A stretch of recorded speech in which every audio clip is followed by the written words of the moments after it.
Bienvenidos a Opiniones Encontradas. En ausencia de mi compañero y amigo José Buendía, les saluda Gerardo Galarza.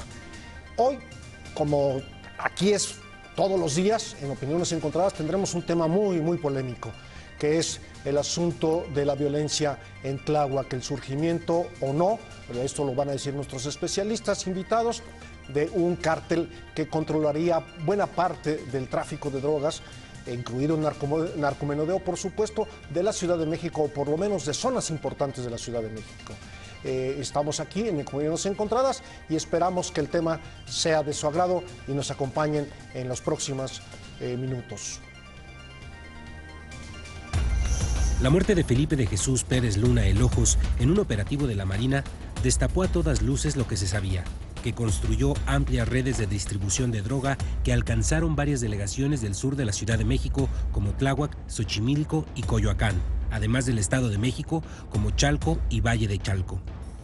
Pocos vecinos se atrevieron a denunciar ante el temor de represalias, pero lo hicieron, y eso provocó una investigación de 8 meses de acuerdo con las autoridades.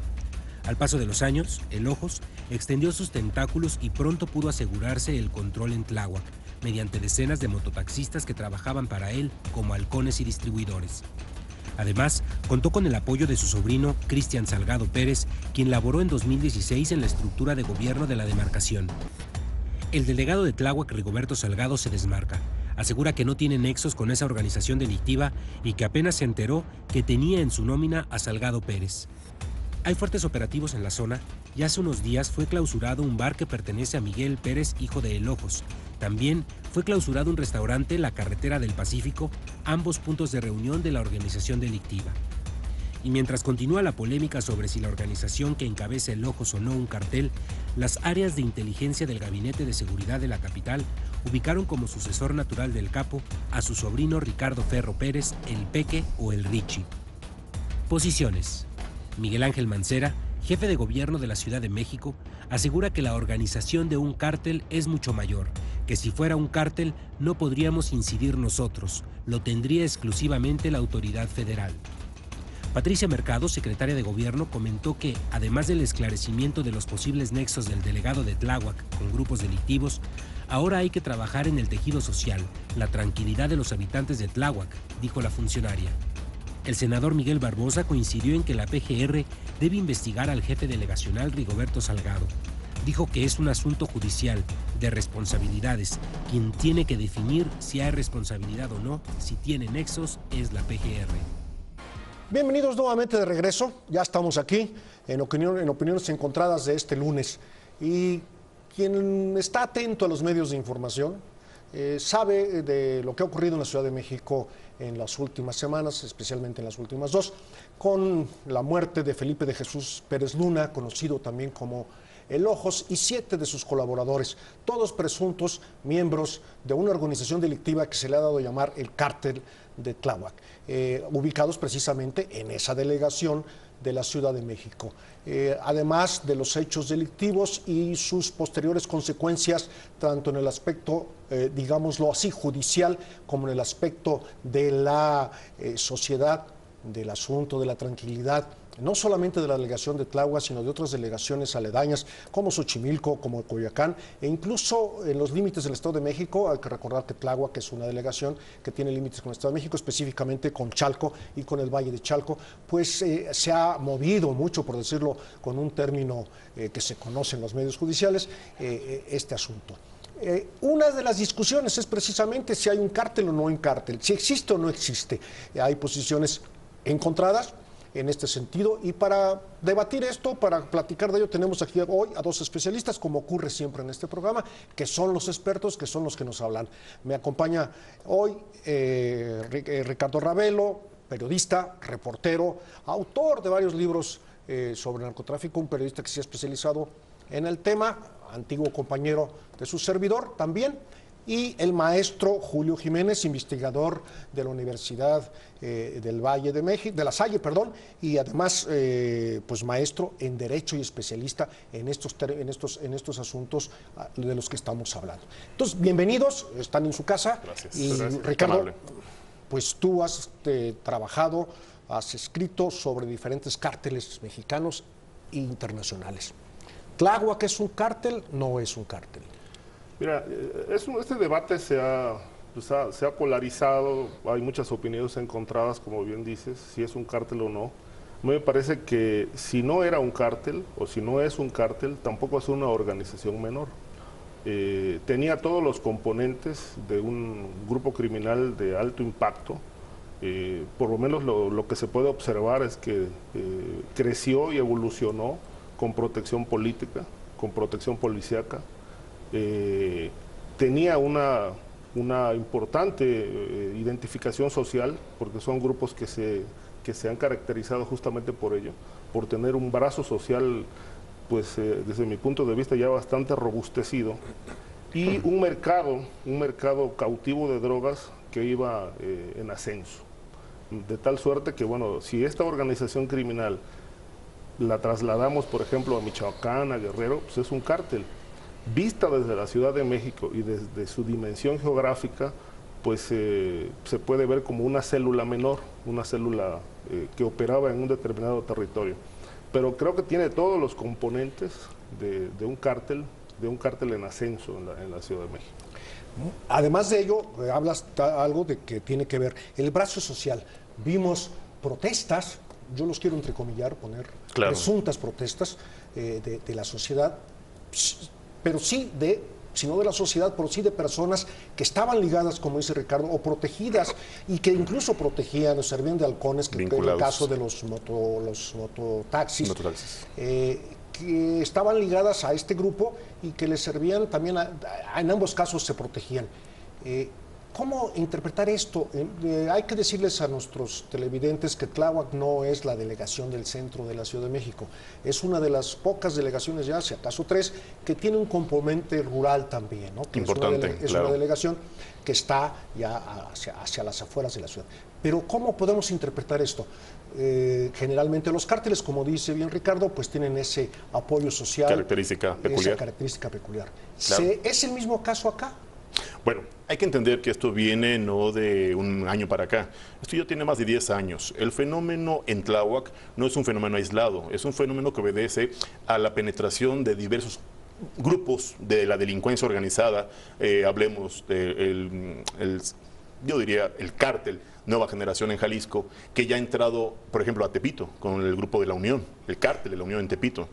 Tenemos ya en Zona Rosa un cártel que está controlando un amplio sector. Ya hay extorsiones, hay derecho de piso, hay tráfico de drogas, hay tráfico de armas. Hubo sendos operativos recientemente por la Secretaría de Seguridad Pública, varios detenidos. En Gustavo Amadero es una célula importante que hoy ya se ve este fenómeno cucaracha, donde ya varios líderes de la delincuencia organizada, no me dejará mentir Ricardo, pues ya están reorganizándose. La Ciudad de México había dado muestras de ser un lugar pacífico, un lugar seguro. De hecho, se hablaba en algún momento que algunos líderes emigraban hacia la Ciudad de México, irónicamente porque era un lugar seguro para seguir operando. Ya en sus lugares de origen ya no era seguro, ya eran ejecutados en cualquier esquina. Hoy la Ciudad de México, desafortunadamente, ante la incapacidad, ante la falta de respuesta de las autoridades, vimos por primera vez en este año narcobloqueos en Tláhuac. Es algo histórico. Si bien es cierto, Tláhuac no es la Ciudad de México, lo menos cierto es que Tláhuac es una demarcación importante. Claro. O sea, no es un tema menor, bien refiere Ricardo. Es un tema que hay que atender de manera seria y no con operativos mediáticos, no con declaraciones de vamos a rescatar espacios públicos, no, con acciones reales. Yo creo que el fenómeno Tláhuac en este escenario fue la clara muestra de que en la Ciudad de México, y voy a debatir con el jefe de gobierno, sí hay cárteles en la Ciudad de México, sí hay delincuencia organizada, los índices de inseguridad se han disparado, este año es el más violento en la historia de la Ciudad de México, en este sexenio ha crecido la inseguridad en varios segmentos de la población, ha experimentado actos de violencia, secuestros, extorsiones, tráfico de armas, trata de personas. Es un fenómeno donde tal parecería que algunas autoridades, bien refiere Ricardo, están más preocupadas por mantener u ocultar la verdad y dar una versión distinta de la que está realmente dándose en las calles de nuestra capital, que atender el problema de origen, que combatirlo realmente. Además, Ricardo, además del número de muertos y los detenidos, que también suman, por lo menos los que se dice ahora, ligados a proceso, como se decía antes, formalmente presos. Vinculados al proceso. Vinculados al Sí, proceso es ahora. correcto. Es correcto. Que es como se dice. También hay un elemento que quienes vivimos en la ciudad no habíamos visto actuar. La Secretaría Marina. Sí. No quiero hacer ninguna comparación porque no tiene nada que ver, pero hace mucho tiempo, no sé si tú tengas algún registro que haya actuado la Marina en la Ciudad de México en, no sé... En el combate al crimen organizado, no. Es decir, no tengo en este momento un referente, un elemento que me diga que la Ciudad de México haya sido patrullada por la Marina, etcétera.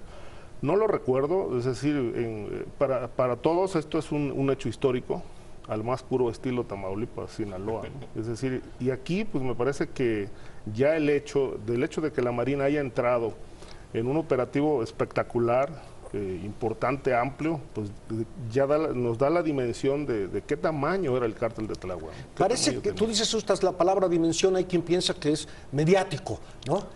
Sí. ¿Ocurren las dos cosas?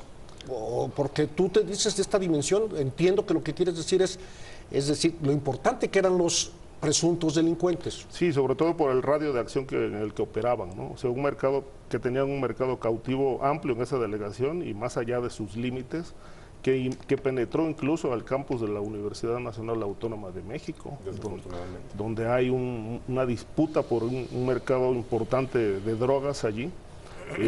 El armamento, por ejemplo, dice muchísimo, no tenían pistolas 35, ¿no? Tenían armas de alto poder y además una gran capacidad de fuego. Es decir, en realidad, si la Marina no hubiera actuado en este operativo, seguramente esta organización se hubiera mantenido intocada como se mantuvo durante mucho tiempo, porque pues nadie puede negar que en la Ciudad de México todo el narcotráfico y la delincuencia ha operado con protección de la policía.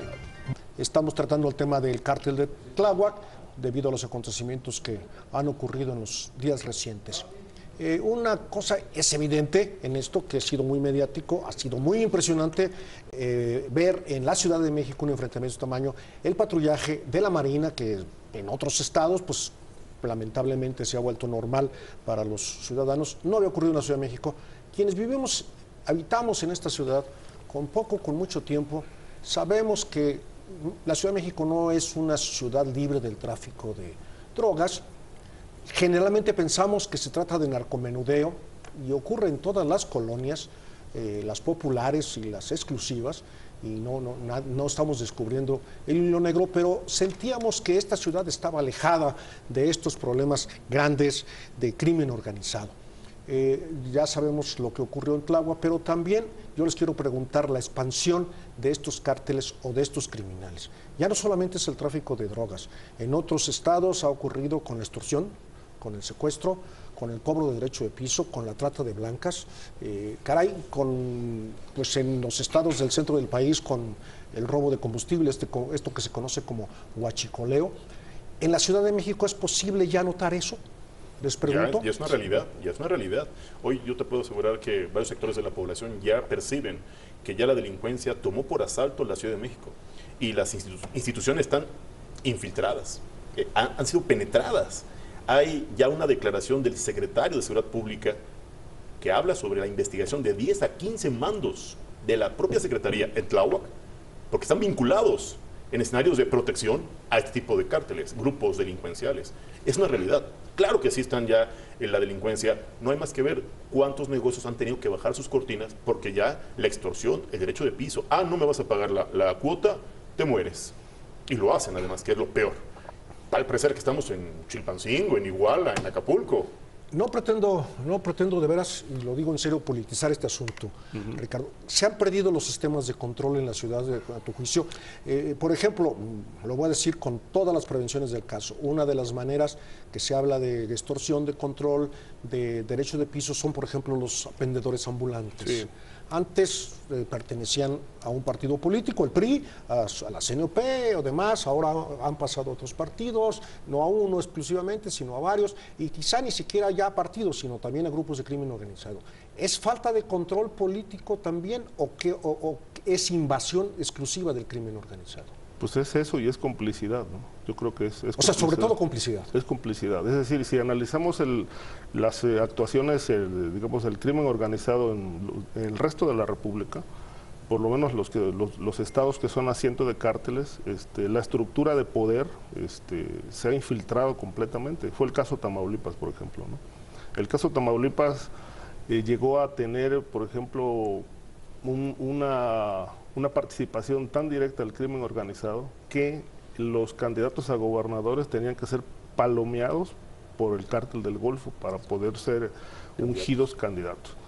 En la Ciudad de México observamos, por ejemplo, en la central de abastos, hoy en este momento hay extorsión, hay secuestros y la gente no lo está denunciando porque prefiere pagar, porque tiene miedo. En otras zonas, en otras delegaciones, por ejemplo, la zona rosa, un amplio mercado de narcomenudeo. En Gustavo Amadero, como lo refería aquí el compañero, también tiene hoy un problema. El aeropuerto de la Ciudad de México es clave para el abastecimiento de droga porque por allí llega, por las terminales llega la droga a la Ciudad de México, la que se consume. Y lo que sí se está observando es cómo se está ampliando el abanico de actividades criminales. En Sinaloa, por ejemplo, el cártel de Sinaloa opera con 25 tipologías delictivas. Por lo menos en la Ciudad de México, es decir, no solamente es tráfico de drogas. Sí. En la Ciudad de México vemos por lo menos más de 10 actividades delictivas ligadas a estos grupos, lo estamos viendo. Hay secuestros, levantones, extorsiones, la venta de protección también se cobra, la protección a giros negros, a bares que venden droga. Y lo que observamos que detrás de todos estos grupos, lamentablemente también está vinculada. Nomás para precisar, Ricardo, a ver si estás de acuerdo conmigo, que estas actividades ilícitas, constitutivas de delito, por supuesto, ocurrían desde antes, ¿no? Sí. En los 80s, por ejemplo, se hablaba de que aquel jefe de la policía famoso, el general Arturo Durazo, pues que tenía el control sobre estos grupos y que entonces por eso la Ciudad de México parecía lo que usted, maestro Jiménez, dice, pues lo que los técnicos le dicen ciudad santuario, ¿no? Que ha ocurrido con varias ciudades en México, Sí, ¿no? Hay que correcto. recordar Puebla, hay que recordar en Guanajuato, Sí. hay que recordar algunas. Sí, esto ya se apropiaron de estas actividades ilícitas, criminales, que antes eran, digamos que parte de grupos criminales, ya están dentro también de las mafias del narcotráfico. Ya, es que antes había, por ejemplo, se identificaban grupos dedicados al secuestro, otros se dedicaban a la extorsión, en fin. Ahora, Mercados, cada tiene su propio mercado, Su por mercado, decirlo su especialidad. vulgarmente. su especialidad. ahora, digamos, los grupos dedicados al tráfico de drogas ya sumaron todas estas actividades ampliamente controlado y esto ya lo estamos viendo en la Ciudad de México hace mucho tiempo que operan aquí con protección policíaca, insisto, porque el caso Tláhuac, digamos, en algún tramo de la cadena de seguridad debe estar el cortocircuito. Claro. O puede ser el delegado, como se ha mencionado, que tiene hoy el reflector encima, o puede ser la policía, ¿no? Se habla, por ejemplo, del sindicato de la Hermandad, que algunos de sus miembros están siendo investigados por su presunta vinculación a este grupo, ¿no? Del cártel de Tláhuac. Muy bien, hay maneras pues, que hemos visto durante muchos años de combatir al narcotráfico en el país y parece que no dan mucho resultado, pese a que hay resultados, entre comillas, espectaculares con detenciones y estas marchas. Estamos hablando del caso Tláhuac, ya sabemos de la violencia que produce la lucha con el narcotráfico. Hemos vivido la guerra contra el narcotráfico pues, en los 10 años más recientes, pero el narcotráfico se ha combatido en México de mucho tiempo atrás. El ejército fue sacado por primera vez en la época moderna en el gobierno de José López Portillo con aquella famosa Operación Cóndor, ¿no? Evidentemente fue una zona delimitada, lo que aquello se llamaba y se sigue llamando el Triángulo Dorado, Chihuahua, Sinaloa y Durango. Sin embargo, no es la primera, no fue hace 10 años cuando el ejército fue sacado a combatir el narcotráfico, ya tiene tiempo. Y hemos vivido la guerra del narcotráfico con resultados a veces de detenciones muy importantes, de muertes de líderes, también de muertes de militares, de marinos y de policías que combaten al narcotráfico, no hay que olvidar eso, pero el problema sigue. Y sigue creciendo. Parece que no, pues, y sigue creciendo, que no puede tener fin. Hay otras maneras de combatir el narcotráfico, nos preguntamos los mexicanos. Mira, por ejemplo, en Colombia, en la etapa más cruenta de la violencia, se llevó a cabo la Operación Colombia, ¿no?, por parte de la DEA. Claro. Otros países dieron el paso a la legalización o despenalización del consumo de drogas. Caso de Holanda, caso de Canadá, otros países de Europa. Pero esto tampoco fue la solución, ¿no?, porque lo que se observó fue que estos países experimentaron un elevado consumo que pues les generó un problema de salud pública bastante grave, ¿no? Aquí en México, ahora con este ensayo de despenalizar la marihuana para fines médicos y de investigación, pues parece ser la antesala a una posible despenalización del consumo. A mí me parece que todavía hay cadenas de corrupción que no se van a resolver con la despenalización de la droga, ¿no? Es decir, ¿por qué? Porque el mercado de marihuana puede ser muy amplio, pero también es muy vasto el de la cocaína, el de las drogas sintéticas. Es decir, para dar un paso de esa naturaleza, pues se tendrían que despenalizar todas las drogas. Pero además despenalizarla tanto quien las produce como donde se consumen, claro. Porque si no, ahorita pregunto por el caso Colombia, que no están legalizadas. Si legalizamos en México, pues vamos a tener a todos los cárteles actuando aquí, tratando de brincar hacia Estados Unidos en algo que es muy simple para el mercado, ¿no? Si aquí es legal, pues desde aquí lanzamos nuestra plataforma. Y entonces es muy complicado, como tú dices, por lo menos en las primeras instancias. Colombia tiene un ejemplo importantísimo que valdría la pena brevar de esa experiencia.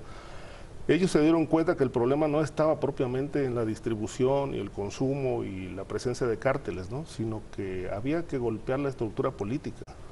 Y económica. Y económica. Sí. Esto es, además de estas situaciones, en Colombia, por ejemplo, para rápidamente decirlo así, pues existe la ley de extinción de dominio y, por ejemplo, una ley que impide o impedía, no sé si haya mantenido, que operaciones económicas mayores al equivalente en ese tiempo a 25,000 pesos mexicanos, deberá ser así, tenían que hacerse a través del sistema bancario, tarjetas de crédito, tarjetas de débito, cheques, pero no en efectivo, ¿no? Y eso sirvió de control, además de la famosa extinción de dominio de los bienes que les incautaban a los narcotraficantes. ¿Qué políticas públicas podemos tomar? Colombia tomó por algunas políticas públicas y en algún momento se intentaron en México. Claro. ¿No? Por ejemplo, yo recuerdo así de estas muy conocidas, la recuperación de parques públicos, ¿no? Correcto, espacios deportivos, parques y demás. Pero la verdad es que a nuestros días esos famosos parques de bolsillo tan anunciados por el jefe de gobierno se volvieron guaridas de delincuentes, con todo respeto. Se volvieron espacios privatizados por algunos vecinos para poner sus negocios en mercado ambulante. No cumplen el objetivo, no hay mantenimiento, no hay vigilancia. No quiero sonar idealista ni ofensivo, pero en este escenario tenemos que ser muy realistas y muy objetivos. La delincuencia, el narcotráfico, la corrupción, la impunidad, son problemas muy serios que están generando un problema social ya. El narcotráfico no es solo un problema de policías o de militares, es un problema de salud, es un problema económico, es un problema social. ¿Por qué hoy tantos niños están involucrados en la delincuencia organizada? ¿Por qué tantos niños hoy los ocupan para transportar o repartir droga? Es un tema también de impacto social. De impacto social y de protección legal, ¿no? Totalmente de acuerdo. La implementación del sistema penal acusatorio a un año no ha dado buenos resultados. Con la reforma constitucional, sendos artículos que hoy delitos como la portación de arma ya no se consideran un delito grave. Está en libertad, burlándose de la víctima. Yo le preguntaría hoy al sistema penal acusatorio y al jefe de gobierno y a los diputados y senadores que aprobaron este nuevo sistema penal acusatorio, ¿dónde quedan los derechos humanos de las víctimas? Pero yo voy a poner el ejemplo y espero que lo compartan, si no lo comparten, para eso estamos, claro, para discutir. No es lo mismo un chico que en su casa encuentra una pistola de uso exclusivo del ejército, una 45, vamos a decirlo, claro, como se dice popularmente, del padre que la tiene ahí para protección, legal o ilegalmente la saca de su casa, lo detienen y, caray, le aplican una pena mayor sin haber hecho nada a alguien que, por ejemplo, ocurrió en Jalisco, tiene una Barrett para derribar, y lo que además lo hicieron helicópteros de las fuerzas de seguridad. Y los derribó. Sí. Creo que no es lo mismo y creo que allí falta lógica jurídica, claro, tanto a quienes están en el nuevo sistema penal acusatorio como a quienes quisieron las leyes. No sé si estoy correcto o no. Lo que pasa es que los que hacen las leyes no son abogados, no son conocedores, no son expertos en el tema. Con todo respeto, son deportistas de alto rendimiento, son comediantes, son líderes sindicales, si bien nos va. Entonces, no es gente que esté enterada ni involucrada en el tema, no son expertos y hacen las leyes con todo respeto de acuerdo a los intereses de ciertos grupos de poder y las redactan con todo respeto fuera del contexto real que estamos viviendo hoy por hoy. Muy bien, no nos quedemos sin conclusiones. ¿Tenemos futuro los mexicanos para solucionar este problema tan grave? Sí tenemos. Sí hay salida, pero se necesitan poner las bases. Claro. Es decir, hoy lo que estamos observando es que ya es insuficiente combatir el crimen organizado con operativos y policías y más presupuesto. Es decir, ¿por qué? Porque la delincuencia organizada te responde con más violencia y más corrupción. Entonces, ese modelo prácticamente, desde mi punto de vista, y en esto coinciden otros conocedores del tema, es ya insuficiente. ¿Qué ha pasado? ¿Hacia dónde se tiene que establecer una política? Abatir la impunidad, ¿no? Claro. Abatir la impunidad, realmente llevar a cabo investigaciones patrimoniales, desmantelar la estructura de poder vinculada a esta actividad. Un dato nada más. El año 2010 el área de estudios municipales del Senado de la República manejó una encuesta nacional en la que estableció que algo así como el 70% de las autoridades municipales del país tenían una vinculación directa o indirecta con el crimen organizado. Y entonces, ¿qué pasa? Que cuando un alcalde llega financiado por el narco, lo primero que hacen es entregar la plaza, entregar la estructura policíaca, y de esta manera ellos buscan la forma de sobrevivir políticamente. Esto lo vemos en casi todo el país. De tal manera que por eso Colombia, en aquella lucha que dio en los años 80 y 90, dijeron, bueno, los propios mafiosos estaban en el poder, claro. Dijeron, este país ya es invivible hasta para nosotros, tenemos que cambiar las reglas del juego. Y entonces empezaron a establecer la ley de extinción de dominio, el combate al lavado de dinero y a encarcelar a los políticos vinculados, de quienes se conocía que tenían una vinculación con el... ¿Lo veremos? Yo creo que sí, pero no es un tema que se va a solucionar ya en esta administración. Es un tema que van a heredarle a la próxima administración. Lamentablemente estas autoridades están más preocupados por ser candidatos a la presidencia de la República que por atender los problemas reales, urgentes y de obvia resolución que hoy estamos sufriendo los capitalinos. Y no solo los capitalinos, todos los mexicanos. Muy bien, pues usted sabe, en la televisión el tiempo se acaba. Podríamos seguir muchos minutos más, quizá hasta horas platicando, debatiendo sobre este tema tan importante a raíz de lo que ocurrió en la Ciudad de México en la delegación Tláhuac. Pero se nos acabó el tiempo. Yo quiero agradecerle a Ricardo Ravel, un periodista que nos haya acompañado esta noche, al maestro Julio Jiménez, investigador de la Universidad de La Salle, que también nos acompañó a debatir, a platicar con ustedes, y son los expertos los que nos llevan y nos conducen por estos caminos donde nosotros solamente opinamos o sabemos algunas cosas informativamente hablando. Les agradezco a nombre de José Buendía, titular de este programa, su atención.